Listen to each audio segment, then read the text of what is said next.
Good morning, guys.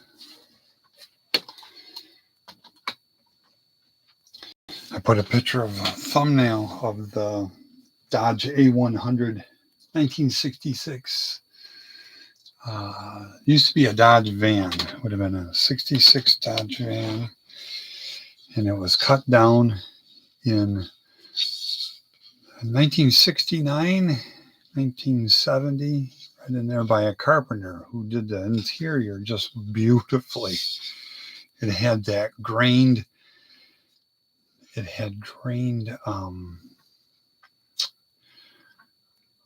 paneling inside where you could feel the texture of it. And it also had lighting that was lighting. You flip a toggle switch and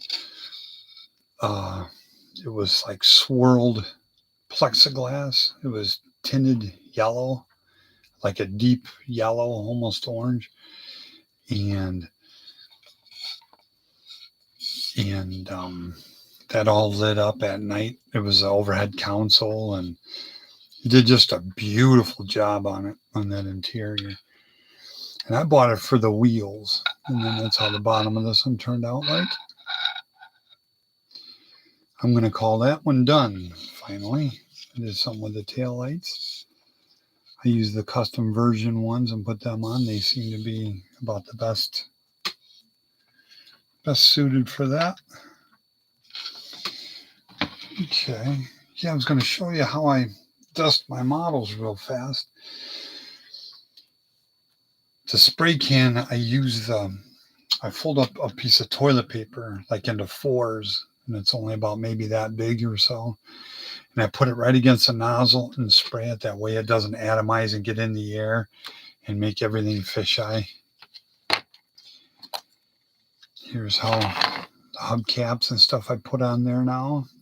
And the wheels. The wheels really make this one. I couldn't go any further with the wheels I had on it when I was building this. The interior tub, and then I have all the parts. That's going to be a lot of fun. Windshield, that looks like an absolute blast. But that's how that one's turning out. And yeah, I make sure that I put the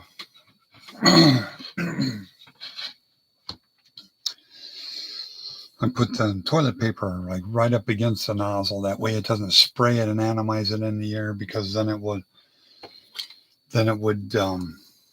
make all my paint fisheye from there on out. See if that lighting does any better. UV ray. When I was hospital discharge room, in the discharges, I would clean them. I would use this, and it would find all sorts of stuff. C. diff. That you don't ever want to run into that. There we go. Yeah, you don't want to atomize and spray it, like spray a model with Pledge or something like that. That's what I use, is Pledge. I use an off-brand. It's Walmart's brand of it, and I've had it for 15 years.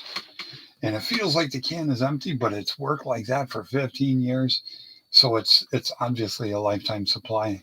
I couldn't find it next to my chair because I wanted to show you how I polish up the models. But that stuff seems to work about the best, you guys. I don't know what you guys use to polish models, but that's what I've used since I was about 11 years old. My mom used to have Pledge. We had the furniture with the big wood arms of the chair and big, huge wood frame. And we'd always clean the house every day before my parents got home. They got off at 5. And we'd always have to have the house spotless by the time they got there. And I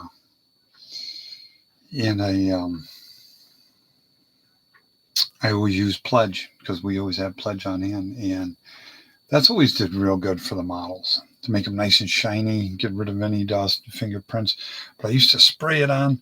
I don't do that anymore. I don't spray anything and atomize it in the air. Armor All is real bad. New tire dressing I found was the absolute worst. It's a straight silicone. You spray that in the air and you're sunk. You can't have any models in primer or nothing like that because primer is a sponge. It soaks up anything that's in the air. You want to play with that? Square ball studs. And you spray that in the air and you won't be able to paint anything for a good 6 years or so.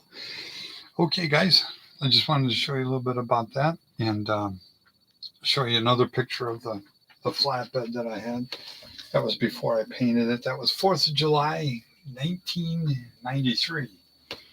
I was going on a boat ride. Okay, I'll talk to you on the next one. Bye-bye.